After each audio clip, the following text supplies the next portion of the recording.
I refused my in-laws' $50 K loan. They voted me out of the will, husband included. When I said no to a loan, my in-laws held a family vote to cut me out of their will.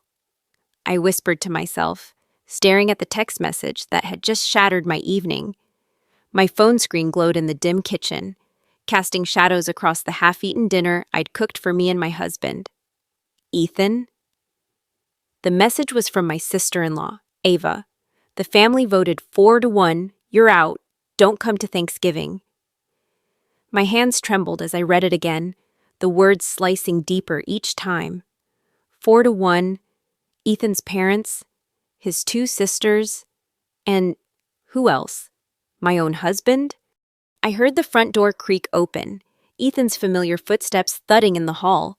My pulse raced, but I forced myself to stay calm, shoving the phone into my pocket. This couldn't be real. Just last week, I'd sat across from Ethan's parents, Margaret and David, at their oak dining table, politely declining their request for a $50,000 loan to bail out Ava's failing boutique. I'd explained we couldn't afford it, not with our mortgage, not with Ethan's new job still on probation. Margaret's smile had tightened, but she'd nodded. David had even patted my hand, saying, "We understand, Sophia." Now this? Ethan walked into the kitchen, tossing his keys onto the counter. "You okay?" he asked, glancing at the cold lasagna. His hazel eyes, usually warm, seemed guarded tonight. I opened my mouth, then closed it. How do you ask your husband if he voted to disown you? Instead, I pulled out my phone and showed him Ava's text.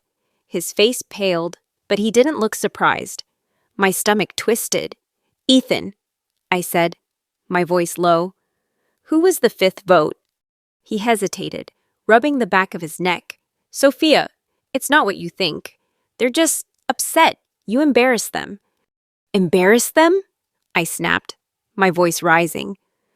"I said no to a loan we can't afford, and now I'm banished. Did you vote with them?"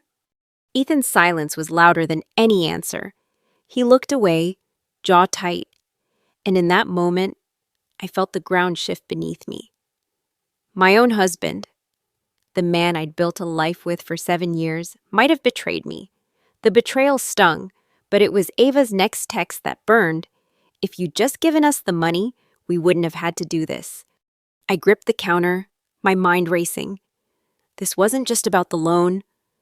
There was something deeper, something they weren't saying. Margaret's clipped tone at dinner, David's too quick agreement, Ava's smug texts, it all felt orchestrated. I thought of the family's whispered conversations at holidays, the way Ethan's sisters always deferred to Margaret.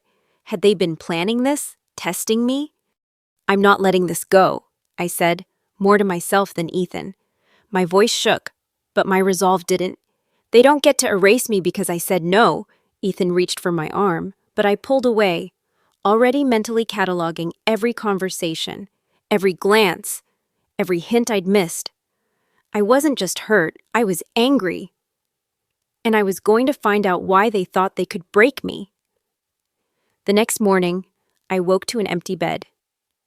Ethan's pillow was cold, his side of the closet missing his favorite jacket. He'd left a note on the fridge, "At work early, we'll talk tonight." No apology, no explanation. My chest tightened, but I pushed it down. I wasn't going to cry, not yet. Instead, I made coffee and sat at the kitchen table, replaying last night's argument. Ethan's silence when I asked about the vote, Ava's venomous text, the way Margaret's voice had cracked when I said no to the loan, something wasn't adding up. I opened my laptop and started digging. First, I checked Ava's boutique's public records. The business was bleeding money, $120,000 in debt, not the $50,000 Margaret claimed. Why lie about the amount? Then I found a zoning notice. The boutique's lease was up in 3 months, and the landlord wasn't renewing. Ava wasn't just failing, she was desperate. I leaned back, my mind spinning. Was the loan a test, or were they hiding something bigger? My phone buzzed. It was a voicemail from Ethan's other sister, Chloe. I hesitated, then played it. Sophia, I didn't want to vote that way, she whispered, her voice shaky. Mom made it sound like you were abandoning us. Call me back, please. I stared at the phone. Chloe, the quiet one who never crossed Margaret, was cracking. A flicker of hope sparked, but it was quickly doused by a new text from Ava. Stop snooping. You're only making it worse. How did she know I was looking? My skin prickled. Were they watching me? I checked our home security app. Ethan had logged in remotely an hour ago. My own husband. Checking our cameras, the betrayal cut deeper, but it also sharpened my focus. I wasn't just isolated, I was being targeted. I called Chloe back, but it went to voicemail. Fine. I'd try her later. For now, I needed answers. I drove to the boutique, parking across the street. Ava was inside, arguing with a man in a suit. I couldn't hear them, but her wild gestures and his shaking head told me enough. Creditors, investors. I snapped a photo, then noticed Margaret's car in the lot. She wasn't inside the store. She was sitting in the driver's seat, staring at her phone, her face tight with worry. What was she hiding? Back home, I found Ethan's old laptop in the guest room. He'd left it logged in. A rookie mistake. His email was a goldmine. Messages from Margaret about the plan and keeping Sophia out. One email, dated a month ago, made my blood run cold. If she says no, we move to phase 2. Ava's ready. Phase 2, my refusal wasn't a surprise. They'd expected it. I printed the email, my hands shaking with rage. They'd set me up, and Ethan was complicit. By evening, Ethan came home, his face weary. Sophia, can we talk? He asked, but I cut him off. Talk about what? Your family's plan, or how you spied on me today? I held up the printed email, watching his eyes widen. He opened his mouth, but no words came. For the first time, Mom, I saw fear in his face. Not guilt, but fear. That was when I knew. This wasn't just about money. They were protecting something. And I was getting too close. I didn't sleep that night. Ethan's fear-stricken face haunted me. But the email I'd found burned brighter. If she says no, we move to phase 2. What was phase 2, and why was Ethan? My husband, letting it happen. By dawn, I was done waiting for answers. I needed proof, and I needed allies. Chloe's voicemail was my only lead, so I texted her. Meet me, noon, coffee shop on Elm. She replied instantly. Okay, don't tell anyone. At the coffee shop, Chloe looked like she hadn't slept either. Her hands fidgeted with her cup, her eyes darting to the door. Sophia, I'm sorry, she whispered. Mom said you were trying to control Ethan's money, that you didn't care about us. I didn't know about the vote until it happened. Her voice broke. I was the one vote for you. My throat tightened. One ally, at least. Chloe, what's phase 2? I asked, leaning in. She hesitated, then pulled out her phone. I found this in Mom's office. She showed me a scanned document, a trust fund agreement dated 10 years ago, naming Ethan as the sole beneficiary of a $2 million estate from his late grandfather. My jaw dropped. Ethan had never mentioned a trust. Chloe's voice dropped lower. Mom's been managing it, but it matures next month. If you're still married to Ethan, you get half under state law. The pieces clicked. Margaret wasn't just mad about the loan. She wanted me gone before the trust paid out. The vote, the texts, Ethan's silence, it was all to push me out. Why didn't Ethan tell me? I asked, my voice shaking. Chloe looked away. He signed a power of attorney to Mom last year. She controls the trust until it matures. He didn't want you to know. Betrayal didn't begin to cover it. My husband had hidden a fortune and handed his mother the reins. But there was more. Chloe slid a bank statement across the table. Ava's boutique? It's not just failing. Mom's been funneling money from the trust to cover Ava's debts. If you'd given the loan, it would have gone straight to her creditors. I clenched my fists, rage boiling. Margaret was stealing from Ethan's future, our future, to prop up Ava, and the family vote? A ploy to make me the villain, but they'd underestimated me. Chloe, will you testify to this? I asked. She nodded, tears in her eyes. I'm done lying for them.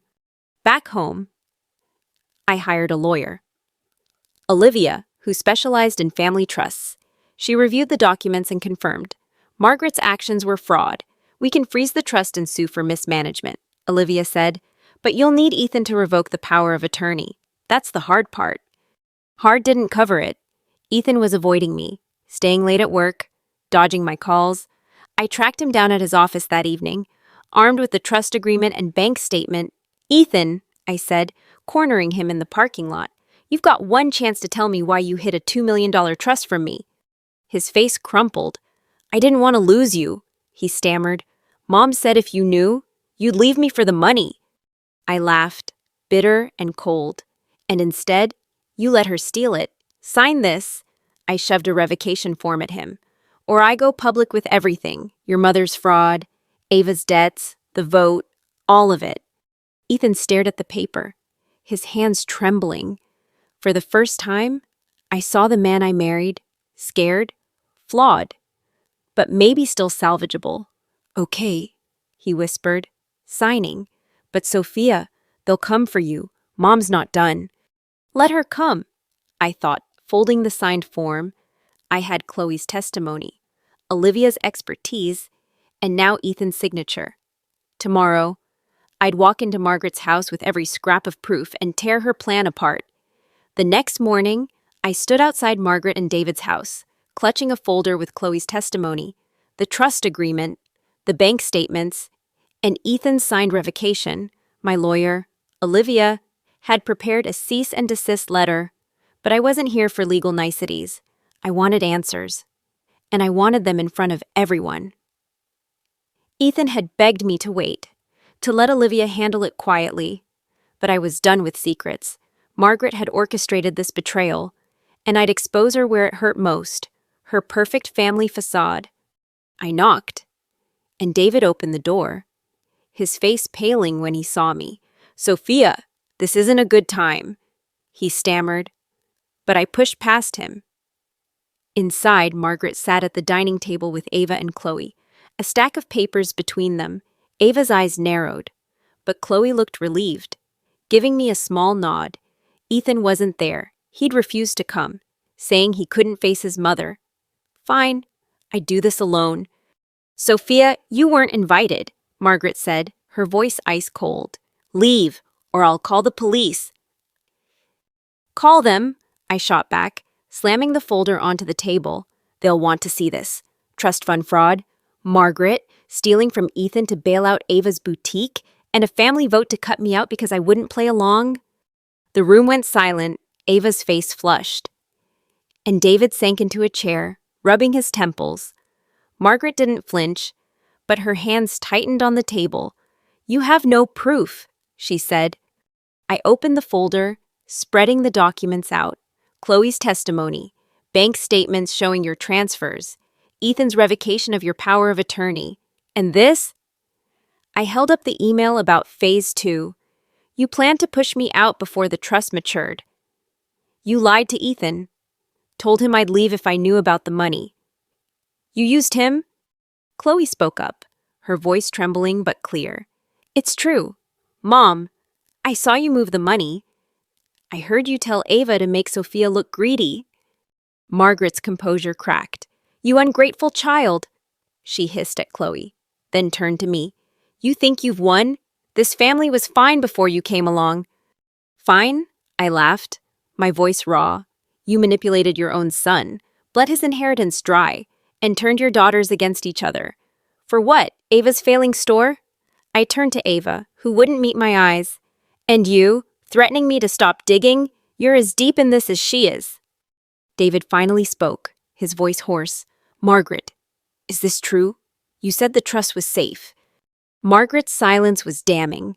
I took a deep breath, ready to deliver the final blow. I'm not here to beg for your forgiveness or your will. I'm here so you know I see you, and I'm not going anywhere. Ethan and I will rebuild, with or without your money. But you'll answer for this in court. I expected Margaret to fight back, to scream or deny it. Instead, she stood, walked to the window, and stared outside. Do what you want, she said, her voice hollow. You've already ruined us. I left the house, my heart pounding but lighter. Olivia filed the lawsuit that afternoon, freezing the trust and naming Margaret and Ava as defendants.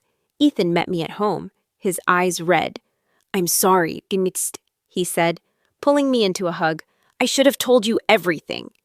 I hugged him back, but my mind was elsewhere. Margaret's defeat felt too easy, her surrender too quick.